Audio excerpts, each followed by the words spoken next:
Hi guys, welcome to my channel. My name is SoulFire, and today I'm going to be talking about something that is extremely near and dear to my heart. I'm going to be talking about canning. Canning is something that is critically important. It's critically essential, and with the way that the economic system is going, you better know how to do it, honey, because if you don't, I don't even know what to tell you. I will get into my canning journey. My canning journey started with a woman by the name of Mama, is what I'm going to call her. She's a lovely Mennonite lady, and she has been very phenomenal. And basically, she played an integral part of me learning how to can. She would come and visit my house and spend time with me, giving me different tips and tricks on how to be a better mom, how to homemake and homestead better. And one of the critical, most essential things that she pointed out, like right from the beginning, was food waste. She basically explained to me in the most loving and kind manner that food waste does not have to happen. And as well as you're dealing with food waste, you should be prepared at any point in time for a collapse to happen. Matter if it's a flood, a storm, a tornado, you need to be prepared. One thing that she instilled in me, which I will never forget, that is a woman that is prepared, a woman that puts her family first, makes sure that her husband doesn't spend money unnecessarily, is a woman who cans, a woman who plans. So canning and planning go hand in hand.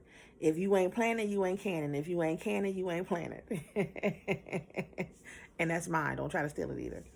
So she basically explained to me that a woman who truly loves her family will do everything in her power to make sure that her husband's resources are relied on less and less and less and less, so he could take his money to do the things that he wants to do.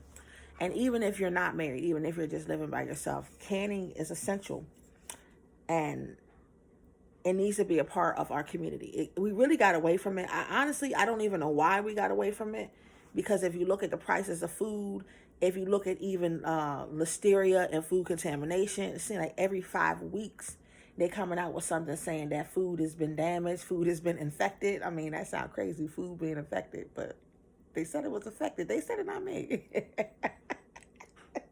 That we have to be careful. When you can, at least you know what the history of your food. You know the pathology of where that food came from.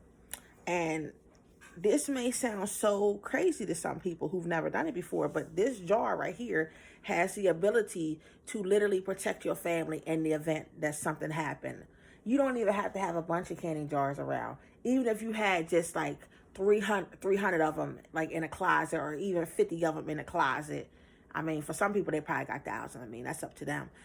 But if something were to happen, you know that if a water system shut down, if a chain supply command system shut down, you can go into your closet and you can get your canning jars and you can prepare and do the things that you need to do for your food, especially for the melanated community, for melanated women.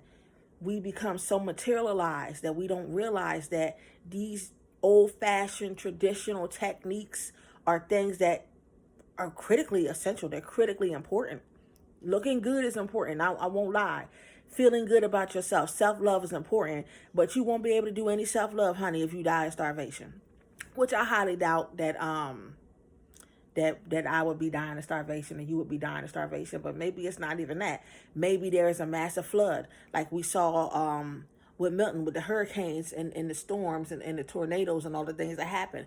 Those people never thought that could happen. Never thought it. But nonetheless, it happened. So she instilled into me that this needs to be a key component of life as a woman. It goes hand in hand with child rearing. It goes hand in hand with feeding kids. It goes hand in hand with being a mom, just in general. And for me, my experience with her, and like I said before, she is a Mennonite woman. My experience with her was, how do I put it? It was painfully sweet. It was painfully sweet because I had to self-digest the fact that some things I did not learn right, and some things I did learn, but I wasn't paying attention to the knowledge. For example, my mother was a gardener. My mother would garden, but I would be on the other side of the yard playing with my friends. And then when she would garden, she would tell me to hand her stuff. I don't even remember as a child the things that she told me to hand her. So I had to basically relearn all the tools, all the training, all the techniques of gardening, which As a 30-something-year-old woman, I won't say that it's embarrassing, but it is tough because you have to go out there, you have to physically relearn stuff that basically you kind of already got, but you kind of wasn't paying attention. But I'll say this too. Once I started gardening, I realized that my food went down like 70% in my grocery bill. I would only go to the store to get like waters or certain things that I knew the kids truly wanted. And I didn't realize how acclimated my brain had gotten to just wanting to be in a Walmart, just going to Walmart. I realized that shopping at Walmart was not just for shopping because I needed stuff. I would literally go there because it was like an activity to do. It was like something to do. Spending money should not be an activity. It should not be something that you just go out to do because you're bored and you need to go stroll through the cereal aisle for 45 minutes and 32 seconds. That's not right. And it's wasteful. So she taught me a lot about financial modesty and what financial modesty is. And it's painful, but if you want your family to excel and to propel in this life, you must be financially modest. And that means making them candy bars at the house. Pressing juice yourself so they have fresh juice. And what I noticed with the financial modesty was I felt healthier. I felt better because I literally knew where things were coming from. I knew that the fruit was safe because I grew the blueberries. The strawberries are safe because I'm going to grow these things. I know that they're coming from literally my front yard. I know that they're okay.